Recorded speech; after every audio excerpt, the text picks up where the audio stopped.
Let me just interrupt you for a second. I just want to go to the Senate floor where Mitch McConnell has just said that he supports the president signing the New Deal. There's some question as to whether the president is going to sign it. McConnell has said that he believes Donald Trump is going to sign it. Let's listen in.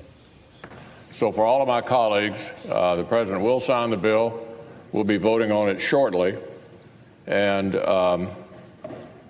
with that, I ask the Chair to lay before the Senate the conference report to accompany House Joint Resolution 31. The clerk will report. The Committee of Conference on the disagreeing votes of the two houses on the amendment of the Senate to the Joint Resolution HJ Res 31, having met, have agreed that the House recede from its disagreement to the amendment of the Senate and agree to the same with an amendment, and the Senate agree to the same. Signed by a majority of the conferees on the part of both houses. I send a cloture motion to the desk for the conference report. All right, let's go to Capitol Hill. Casey Hunt is standing by. Casey, there's a bunch of news here because there was some question about whether or not the president would sign the deal. And now it appears that not only does McConnell say he's going to sign it, but that there is going to be an emergency declaration about the wall. That's right, Ali. Lots of news in what Mitch McConnell just said on the Senate floor. There had been a lot of nervousness today about Senate Republicans. That's why among Senate Republicans about whether the president would sign this bill. That's why it's so late in the afternoon and we still haven't seen movement until just now. So Mitch McConnell going to the Senate floor saying that he spoke with the president. The president says he's going to sign, or he intends to sign, the government funding bill to prevent another shutdown.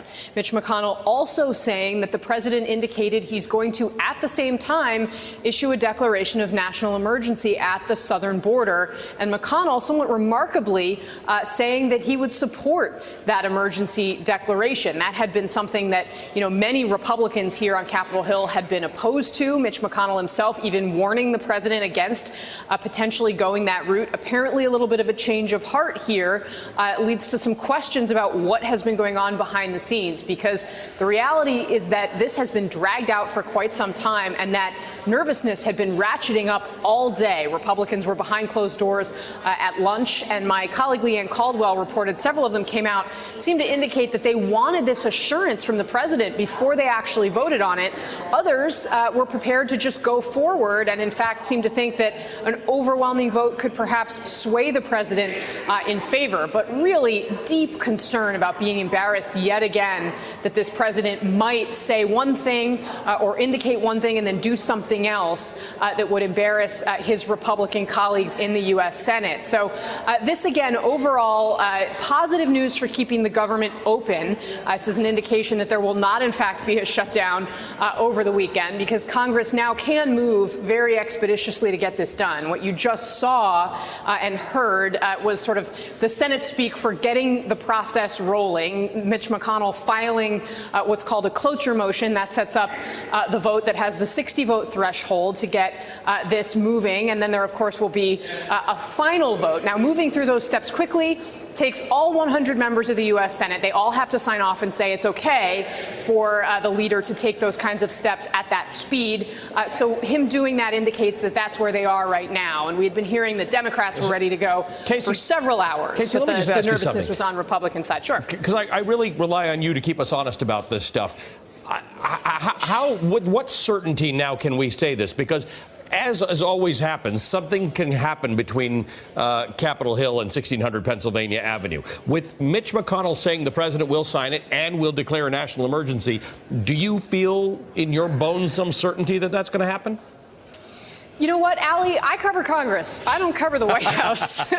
So, and I've said this to you before, usually when we have a shutdown or there's a partisan divide that causes government not to function, it's Congress that's the problem. Usually a president, for a variety of reasons, they're often incentivized to, make it look like their government is working well.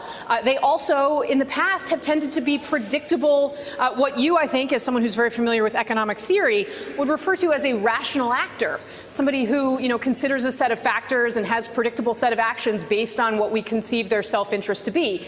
This president doesn't act that way, and it's caused a real breakdown in trust, which I think is you've seen over the course of today between the president and, frankly, the allies he needs the most here in the U.S. Senate. So to try and answer your question, I think this does answer a big piece of it. We were sitting here waiting, and every kind of hour that went by, I think we were a little more nervous that perhaps this whole thing could still fall apart. So this says that, Mitch McConnell was willing to go there and publicly say, I spoke to the president. He said he plans to sign it. Here's the other action that he's going to take. Right. That is clearly aimed at reassuring his own members that they can go ahead and vote for this without being embarrassed. Now, does that mean that the president is going to follow through? Who knows? Yeah. I mean, probably, but maybe not. I think clearly whatever it is he said gave McConnell, enough reason to urge his fellow senators to vote yes. And remember, it was McConnell who was the most badly embarrassed by when this happened the last time. So let's bring Kelly. Hey there, I'm Chris Hayes from MSNBC. Thanks for watching MSNBC on YouTube. If you want to keep up to date with the videos we're putting out, you can click subscribe just below me or click over on this list to see lots of other great videos.